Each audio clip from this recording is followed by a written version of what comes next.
오늘 복된 스승의 주일 주님의 전에 나오신 여러분들에게 한없는 하나님의 은혜와 평강이 넘쳐나게 되기를 주님의 이름으로 축복합니다. 인생에 그 어떤 누구보다 진정한 스승이 되시는 예수 그리스도께서 이 땅에 오셔서 가장 먼저 한 것이 무엇이었을까요? 그는 건물을 세우거나 어떤 조직을 만든 것이 아니었습니다. 가장 먼저 한 것은 사람을 만나는 것이었습니다.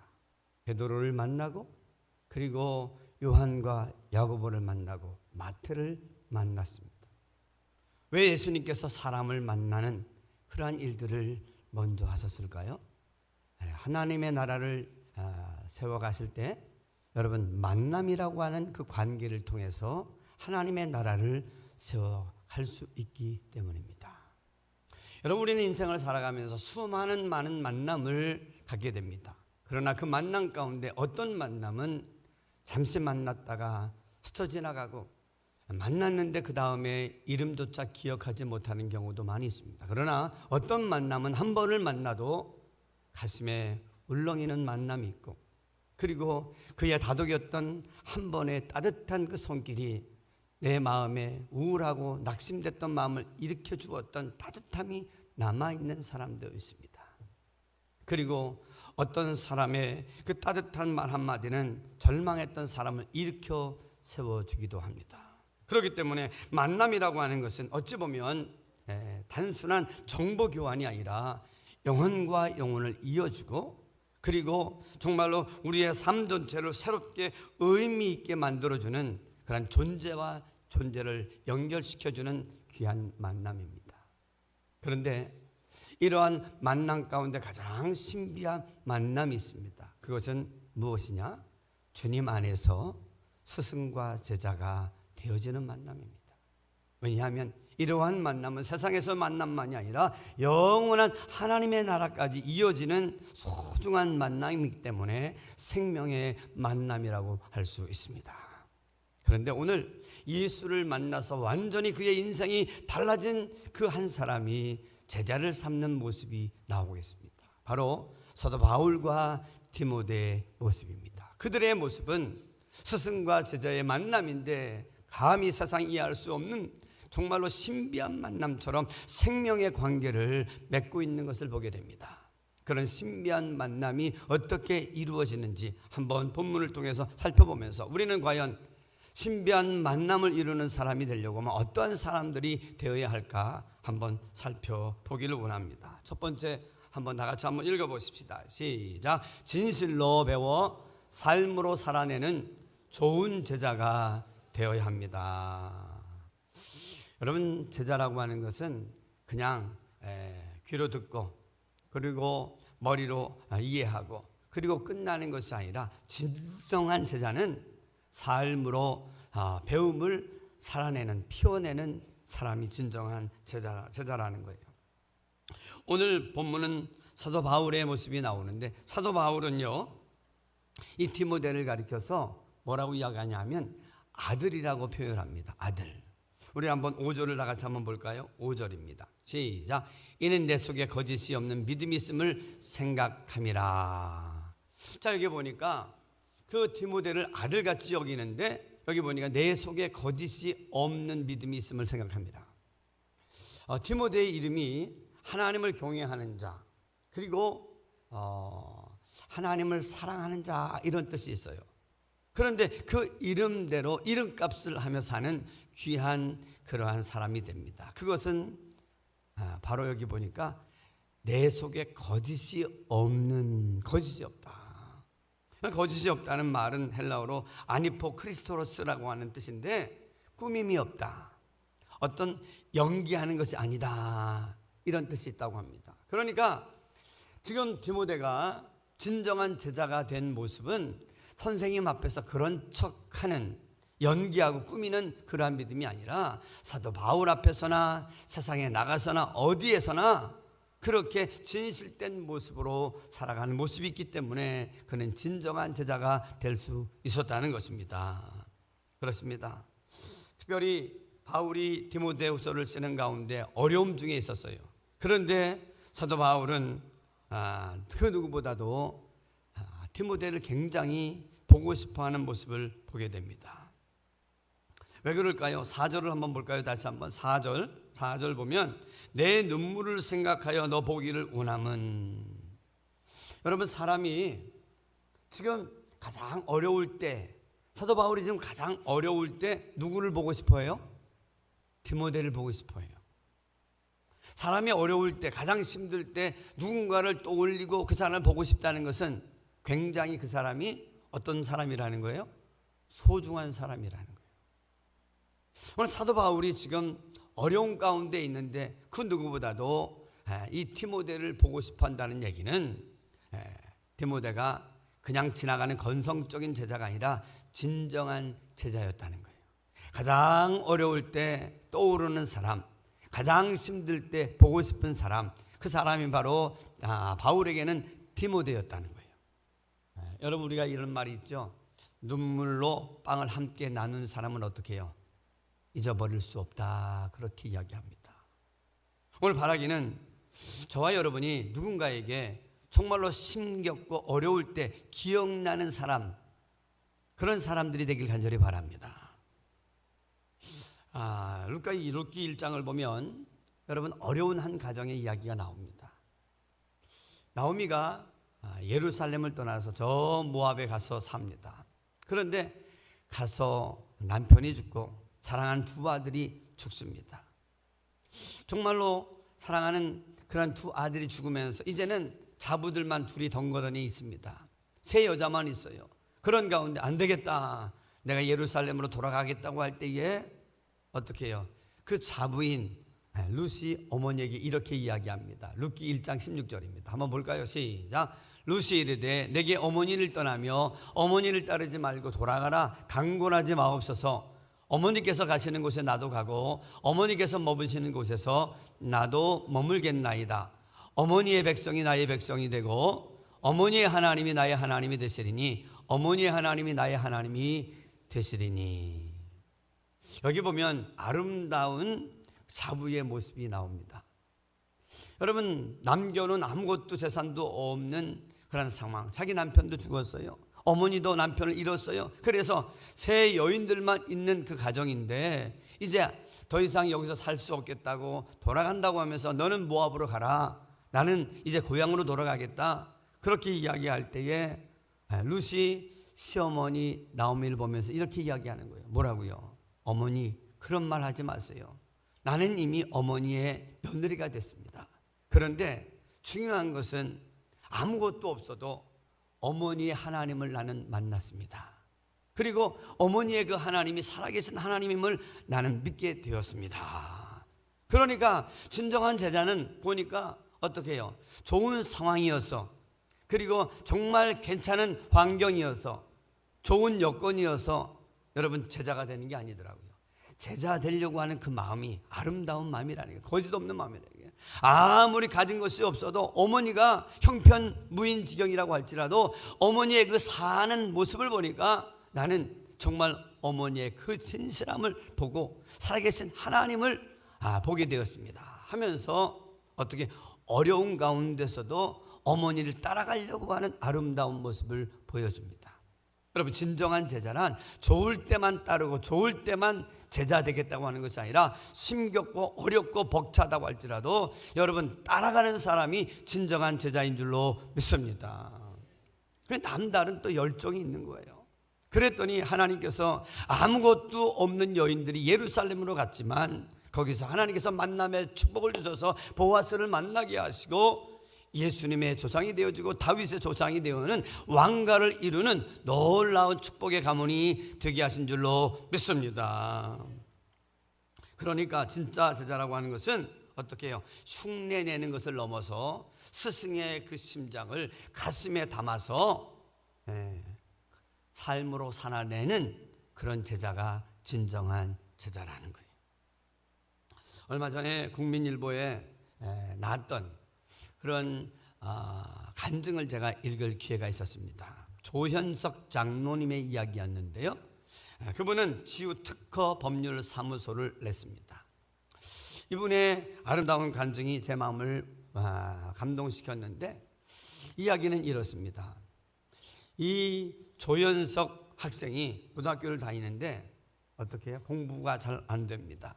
그래서 자기 학년의 학생들이 450명인데 몇 등을 했을까요? 450등 했습니다. 450명 중에 450등 하는 것도 쉬운 게 아니에요. 잘못 찍으면 449등을 할 텐데 450등이 된 거예요. 그래서 그런지 대학을 진학하려고 하는데 어느 학교도 받아주질 않는 거예요. 그래서 어떻게 삼수를 하는데도 다 낙방이 됐어요. 할 수 없이 이제 군대에 가게 됐습니다.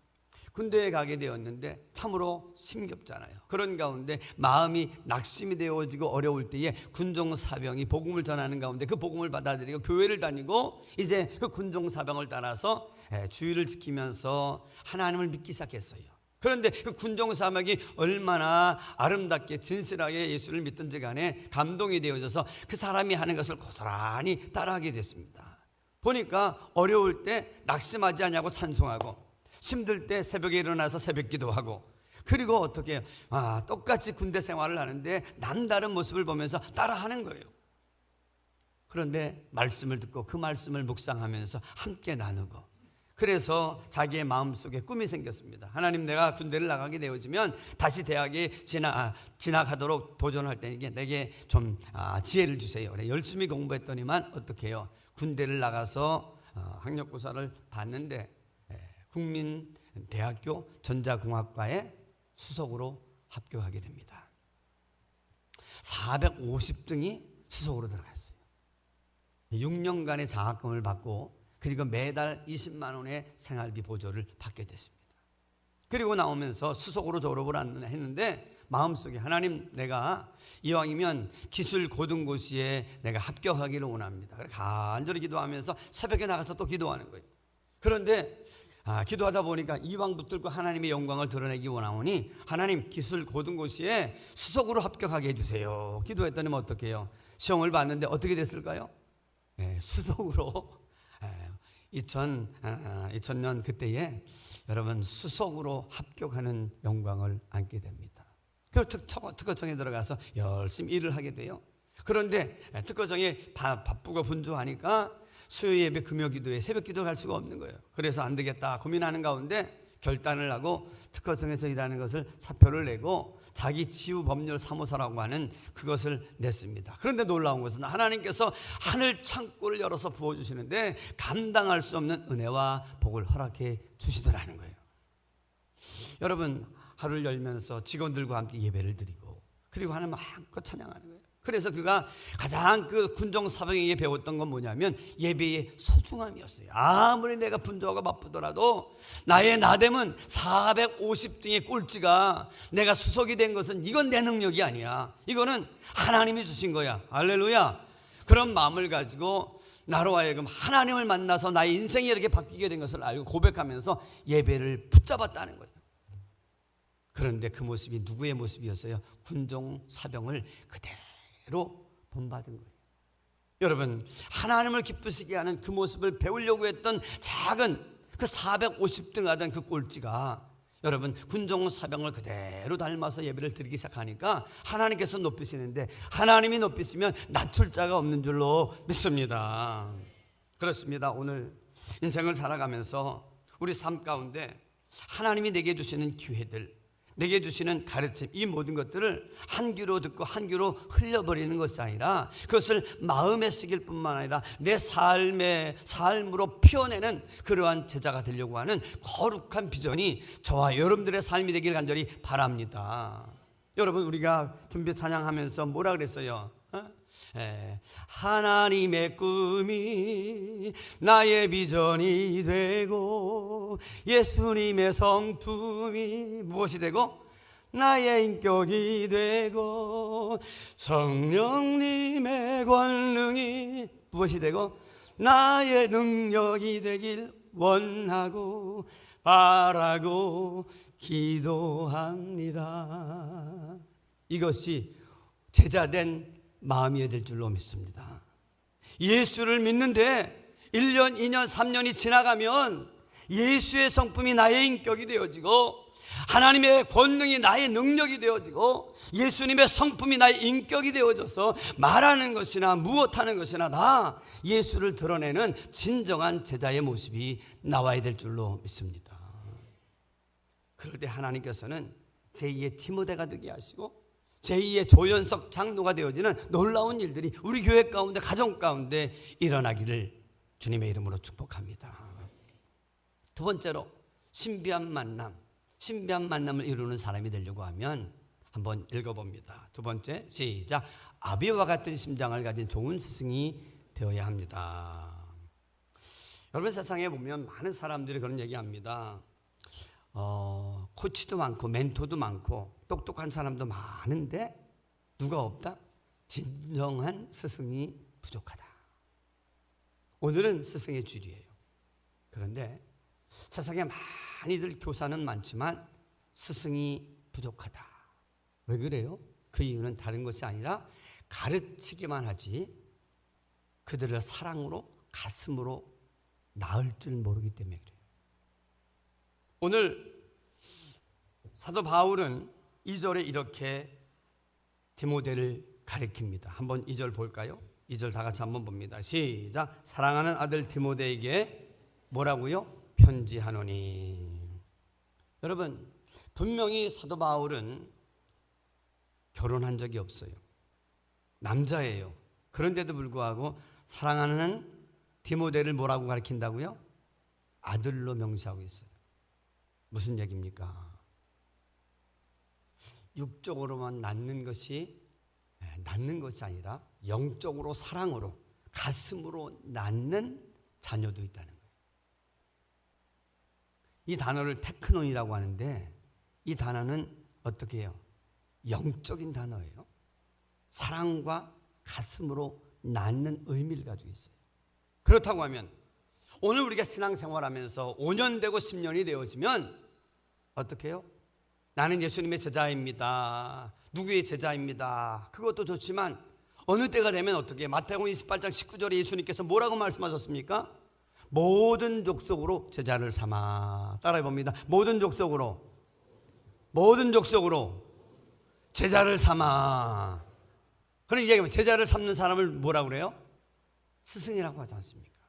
어느 때가 되면 내가 예수님의 제자이지만 동시에 나는 어떻게 해요? 예수님께 배워서 제자를 삼는 스승의 자리에 내가 가야 된다는 거예요. 자, 사도 바울이 다메섹에서 예수님을 만났습니다. 만난 다음에 그의 삶이 완전히 달라졌어요. 그리고는 가는 곳마다 복음을 전해서 자기가 남자이지만 그러나 복음으로 사람을 낳습니다. 그리고는 아들로 여기고 딸로 여기면서 수많은 교회와 또 수많은 일들을 감당합니다. 어떻게 그래요? 예수의 심장이, 예수의 성품이 그의 인격이 되어지고 예수님의 그 능력이, 권능이 그의 능력이 되어지기 시작하면서 온 세상을 바꿔놓게 된 줄로 믿습니다. 여러분, 진정한 아비가 되는 길이 뭘까요? 4절을 한번 봅니다. 4절 시작. 내 눈물을 생각하여 너 보기를 원함은. 여기 보니까 사도 바울은 아비의 심장을 가졌는데 어떤 아비의 심장이었을까요? 제자의 눈물을 볼 줄 알았다는 거예요. 그의 기술과 그의 외적인 어떤 것을 보는 것이 아니라 그의 눈물을 보았다는 거예요. 어떤 눈물이었을까요? 디모데를 목회자로 세워놓고 그가 목회하는 것을 보니까 늘 울어요. 왜? 목회하는 게 젊어서 쉽지 않죠. 좀 나이가 들은 나도 목회를 해보니까 목회하는 것이 결코 쉬운 게 아니에요. 그런데 사도 바울이 그 젊은 디모데가 목회를 하는데 보니까 늘 눈물로 살아가는 그 모습을 보니까 안쓰럽고 어떻게 마음이 점해져요. 그래서 그 눈물을 생각하여 너 보기를 원한다.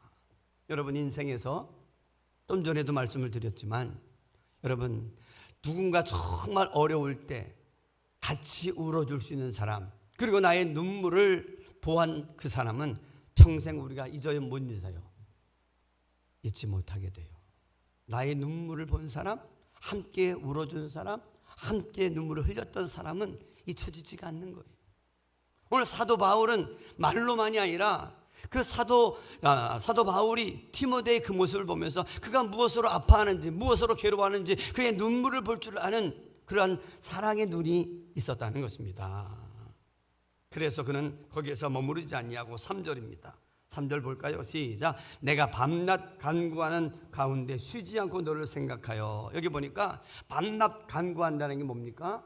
여러분, 그를 위해서 중보 기도해 주었다는 거예요. 여러분, 요즘에 많은 기술을 가리키는 코치, 멘토, 많은 교사들이 있습니다. 그러나 그 제자를 위하여서 눈물로 기도할 줄 아는 중보 기도자는 여러분 아무나 되는 게 아니더라고요. 그 사람이 정말 스승이라는 거예요. 오늘 바라기는 우리가 정말 사도 바울이 가졌던 그 제자의 눈물을 보면서 안타까워하면서 그를 위해서 중보 기도하는 스승들이 우리 교회 가운데 많이 일어나기를 주님의 이름으로 축복합니다. 여러분, 우리의 자녀들이 다음 세대가 정말 바울 같은 좋은 스승을 만날 수 있도록 여러분 자녀들을 위하여서, 여러분 가족들을 위하여서 기도해 주실 수 있기를 간절히 바랍니다. 한 사람이 여러분 위대한 인물로 자라나기까지는 많은 스승들을 만나야 되고 만남의 축복을 가져야 되는데 우리가 여러분 기도해 주는 방법밖에 없다는 거예요. 그러나 동시에 우리가 잊지 말아야 될 건 뭐냐면 예수님의 말씀입니다. 마태복음 12장입니다. 12장 한번 읽어봅니다. 시작. 내가 시작. 말하던 사람에게 대답하여 이르되 누가 내 어머니이며 내 동생들이냐 하시고 손을 내밀어 제자들을 가리켜 이르시되 나의 어머니와 나의 동생들을 보라. 누구든지 하늘에 계신 내 아버지 뜻대로 하는 자가 내 형제요 자매요 어머니이라 하시더라. 충격적인 말씀이 아닐 수가 없어요. 예수님께서 이사와 기적을 행하면서 수많은 사람들을 고치고 있는데 그 모습을 보면서 놀라서 야, 권세자다, 대단하다 이렇게 하는 사람도 있었지만 예수님이 그 이사와 기적을 행하면서 수많은 사람들 고치고 그리고 새롭게 세우는 모습을 보면서 시기하여서 야, 저가 저의 능력이 아니라 귀신 바알세부를 힘입어서 저렇게 고치는 거다. 귀신 들렸다. 여러분, 사람들이 이렇게 못된 사람도 많이 있어요. 그래서 예수님 미쳤다는 얘기를 듣고는 가족들이 와서 예수님을 데려가려고 왔을 때 너희 모친과 형제들이 왔다 이야기할 때 예수님께서 그들에게 말합니다. 누가 내 모친이며 내 형제들이냐? 예수님께서 여러분 정의하시는 모친과 가족의 정의는 어떤 거였습니까? 여기 보십시다. 따라봅니다.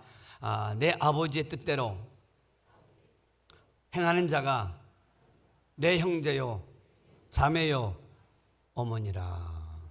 무슨 뜻입니까? 하나님께서 우리에게 주신 가족 얼마나 소중합니까? 내 자식들 여러분 눈에 박아도 아프지 않고 정말 그들이 아플 때는 내가 대신 아파주고 그들이 잘 되는 누구보다도 내가 기쁜 것이 내 가족들의 잘됨입니다. 그러나 동시에 하나님이 우리에게 주신 그 소중한 가족들을 혈연의 관계로만 두지 말라는 거예요. 무엇입니까? 그들 영적으로 자라게 하고 그들을 길러내는 영적인 스승의 역할도 감당해 주는 부모의 역할을 감당하라는 거예요. 여러분, 어떤 여행을 갔어요. 어떤 이벤트를 가졌어요. 가족 행사를 가졌어요. 야, 맛있는 고기가 나왔구나, 맛있는 반찬이 나왔구나, 멋있는 광경이 있구나. 야, 이렇게 여행 와보니 너무 신나구나. 여기서만 끝나면 안 돼요. 이렇게 우리 가정을 주신 하나님 앞에 감사하며 이렇게 멋진 자연 환경을 만들어주신 그 하나님 얼마나 대단할까. 그 하나님은 형형색깔로 그리고 바닷속에도 수없는 총천연 칼라로 여러분 이렇게 만들어주시는 하나님의 이 아름다움 대단하지 않는가? 여러분, 하나님을 향하여서 찬양하며 그 하나님을 소개하는 영적인 그런 부모들이 되어야 될 줄로 믿습니다. 그래서 신명기 6장 7절은 이렇게 말씀합니다. 한번 볼까요? 신명기 6장 7절입니다. 시작. 신명기 6장 7절. 내 자녀에게 부지런히 가르치며 집에 앉았을 때에든지 길을 갈 때에든지 누워있을 때에든지 일어날 때에든지 이 말씀을 강론할 것이며. 무슨 얘기입니까? 우리의 삶 전체가 차를 마시고 밥을 먹고 대화를 나누지만 늘 언제나 우리의 삶에 영적인 부분들이 여러분 빠지지 않도록 음으로 양으로 신경을 쓰며 살라는 거예요. 오늘 돈베고기가 나오는데 너무 맛있었어. 보쌈 기가 막혔다, 죽여줬다. 그것으로 끝나면 안 되는 거예요. 하나님은 참 제주도 흑돼지를 이렇게 맛있게 만들어 놨을까? 야, 하나님 맛을 주셔서 맛을 잘 느끼게 했는데 이것도 대단한 거다. 그러면서 유머도 감각을 또 유머도 좀 하면서 지혜롭게 잘 이렇게 가족을 이끌어 가는데 거기 안에 신앙적인 모습도 아주 간을 치듯이 살짝 넣어가면서 살라는 거예요. 여기 뭐 뭐라 그랬어요? 길 가든지 앉았을 때든지 누워있을 때든지 아기를 잠재우면서 또 운전해 가면서 모든 삶에 영적인 스승의 역할을 감당할 수 있어야 된다. 그런데 집에서 어떻게 해요? 뭐 하다가 기분 나쁘면 야! 가라니까 그냥. 아빠를 어떻게 보고 엄마를 어떻게 보고 말이지.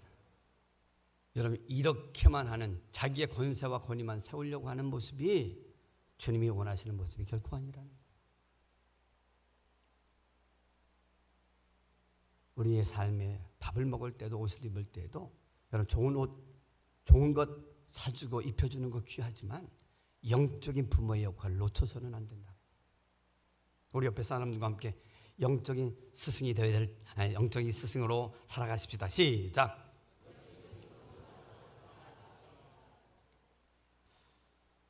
그래요. 여러분 분명한 것은 우리는 평생 주님 앞에 갈 때까지 제자여야 합니다. 누구의 제자? 예수님의 제자여야 돼요. 그러나 동시에 예수님께 배우기만 하는 것이 아니라 또 제자를 삼는 진정한 스승이 되어야 되는 거예요. 여러분 왕하 2장을 보면 엘리야와 엘리사의 이야기가 나옵니다. 그런데 엘리사가 엘리야를 가리켜서 이렇게 이야기합니다. 한번 왕하 2장을 봅니다. 말씀을 한번 보십시다. 시작. 엘리사가 보고 소리 지르되 내 아버지여 내 아버지여 이스라엘의 병거와 그 마병이더니. 여러분 엘리사가 왜 엘리야 스승을 가리켜서 선생님이여 선생님이여 이렇게 이야기하지 않냐고 아버지여 아버지여 했을까요? 그것은 엘리야가 그에게 기술을 가리켜나 스킬을 가리키거나 어떤 세상적인 방법만 가리키는 것이 아니라 그에게 이 하나님의 심장을, 하나님의 말씀을, 하나님의 사랑을 여러분 넣어주었고, 더 나가서 기도를 가르쳐 주었고, 더 나가서 하나님의 그 사랑을 깨우쳐 주었고, 그 영혼을 품어 주었기 때문에 단순한 교사나 스승이 아니라 아버지라고 여길 정도로 여러분 그 관계가 끈끈했다는 거예요.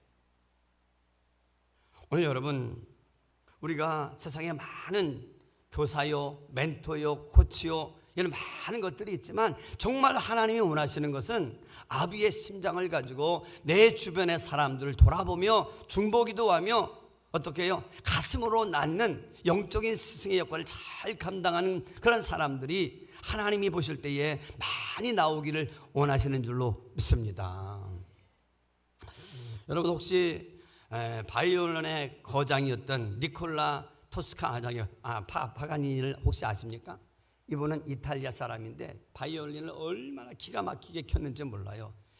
키다가 줄이 다 끊어져도 한 줄로도 아주 명곡을 연주했던 그런 분입니다. 근데 하루는 이 위대한 음악의 거장이 초등학교에 가서 아이를 가르치고는 연주회를 엽니다. 음악 클래스를 열었는데 다 가르친 다음에 연주회 날을 탁 만들어 놓고 연주회를 이제 하게 됩니다. 그런데 아이들이 신이 나기도 하지만 얼마나 긴장이 되겠어요. 긴장이 나니까 너무 힘을 주니까 어떻게 해요? 바이올린 줄이 투둑하고는 첫째 줄, 둘째 줄 다 끊어진 거예요. 그러니 어떻게 해요? 견딜 수 없으니까 긴장을 하다가 얼굴이 벌개지다가 어떻게 해요? 저 밑으로 슬그머니 내려갑니다. 그런데 그 지휘하던 그 파가니가 탁 보고는 어떻게 해요? 애야 멈추고는 잠깐입니다. 그러더니만 아이를 오라 그러더니만 애야 걱정하지 마라. 악기는 고장이 났지만 내 마음에 있는 악기는 고장이 나지 않았지 않니? 너 가서 내가 내 것을 내게 줄 테니 그 마음을 가지고 잘 연주해 보렴. 그 파가니의 자기의 그 비싼 정말 엄청나게 비싼 그 소중한 그 바이올린을 그 아이에게 주어서 연주하게 합니다. 그 학생이 그 연주할 때 얼마나 정신이 없고 긴장이 됐겠어요. 끝나고 났는데 그 학생이 일평생 아무리 음악이 힘들고 어렵더라도 그 음악을 포기하지 않게 된 이유가 뭐라고요? 그 거장의 사랑의 그 마음, 그 격려하는 자기를 믿어주는 그 눈빛, 그것 때문에 음악을 포기하지 않게 됐다는 거예요. 여러분 혹시 바이올린의 거장이 누구예요? 바로 예수님의 제자예요. 그런데 바이올린을 가르치는 사람들은 그 바이올린을 오늘 여러분 그렇습니다. 우리 인생을 살면서 나도 모르게 죄짓고 하나님 보시기에 범죄함으로 인하여서 고장난 인격과 인생이 됐는지 몰라요. 그러나 우리 하나님은 여전히 우리에게 말씀하십니다. 사랑하는 아들아, 사랑하는 딸아, 내 인생이 무너지고 그리고 금이 가고 망가진 것 같지만 여전히 너는 내게 너무나 소중한 내 자녀다. 이렇게 말씀하시는 하나님의 그 사랑의 눈빛, 그 나를 믿어주는 그 하나님의 그 손길을 여러분 꼭 기억하실 수 있기를 주님의 이름으로 축복합니다. 그렇기 때문에 하나밖에 없는 아들까지도 십자가에 내어주시면서 우리를 건져주신 진정한 스승이 우리 하나님인 줄로 믿습니다. 그렇기 때문에 오늘 스승의 날 한번 생각해 보자고요. 내가 신앙생활하면서 내 주위에 나를 보면서 어떻게 해요? 권사님, 장로님, 집사님 정말로 나의 영적인 스승이 되어 주셨습니다. 기도를 어떻게 될지 모르는데 장로님의, 권사님의 기도의 모습을 보면서 내가 도전을 받고 역시 기도로 승리하는구나, 그런 모습을 배웠습니다. 나는 권사님의 제자입니다. 여러분 로마서 16장에 보면 13절에 사도 바울도 그런 이야기를 합니다. 루포의 어머니가 내 믿음의 어머니라. 여러분 사도 바울도 그를 위해서 그렇게 많이 기도해 주는 어머니들이 있었던 거예요. 우리 주위에 나를 위해서 중보해 주는 그 귀한 분들 갖고 있다는 게 축복일 뿐만 아니라 여러분들에게 얼마나 많은 영적인 자녀들이 옆에 있는지 한번 돌아보시기를 간절히 바랍니다.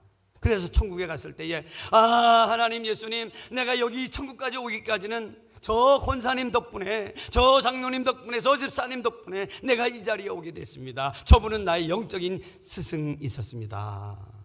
그런 아름다운 이야기들이 우리 교회에서 많이 일어나기를 간절히 바랍니다. 그래서 내가 예수님의 제자인과 동시에 어떻게 다른 모든 사람들을 제자 삼는 아름다운 일들이 일어나야 되는 거예요. 그렇습니다. 오늘 5절을 한번 다 같이 한번 봅니다. 5절 시작. 1장 5절입니다. 시작. 이는 내 속에 거짓이 없는 믿음에 있음을 생각합니다. 이 믿음은 먼저 내 외조모 로이스와 내 어머니 유니게 속에 있더니 내 속에도 있는 줄을 확신하노라. 결론의 말씀입니다. 여러분 믿음의 계보, 생명의 계보는 이어져야 돼요. 이어져야 될 줄로 믿습니다. 끊어지면 안 되는 거예요. 그런데 여기 보니까 디모데가 될 수 있었던 이유는 외조모 로이스의 끊임없는 기도와 어머니의 신실한 유니게의 믿음이 있었고, 그리고 그 바탕 위에 하나님께서 사도 바울을 만나게 해주셔서 위대한 디모데 전후서를 쓰는 위대한 성경의 저자가 되어지도록 세워주셨다는 거예요. 한 인간이, 한 사람이 여러분 정말로 온전하게 서기까지는 많은 스승들이 필요해요. 여러분들 여기 와서 지금 예배 드리는 것은 여러분들이 수없는 많은 사람들의 사랑과 덕분과 중보 기도, 눈물의 기도가 있었기 때문에 이 자리에 온 줄로 믿습니다. 오늘 스승의 날 그들을 기억하세요. 그들에게 감사하세요. 그런 소중한 만남을 우리에게 주신 그분들을 잊지 마세요. 그러나 동시에 여러분도 누군가에게 아름다운 스승이 되어 가시길 간절히 바랍니다. 이제는요, 여러분 루시 나오미를 볼 때 나오미는 가진 게 아무것도 없었어요. 내놓을 게 아무것도 없었어요. 그러나 그의 삶의 모습이 거룩한 영향을 끼치고 있었다는 거예요. 대단한 위치에 있는 사람만 스승이 되는 게 아니라 하나님을 믿되 신실하게 믿으면 여러분 제자 삼게 되는 줄로 믿습니다. 제자 될 수 있는 사람은 또 어려운 상황, 좋은 조건만 있어야지만 제자가 되는 것이 아니라 거짓 없는 마음, 나도 살아계신 하나님을 배워서 그 조윤석 장로처럼 나도 하나님의 영광을 드러내는 사람으로 살아보겠다 하는 거룩한 비전, 하나님의 꿈이 나의 비전이 되어지면 그와 같은 값 있는 인생을 사는 진정한 예수님의 제자가 될 줄로 믿습니다.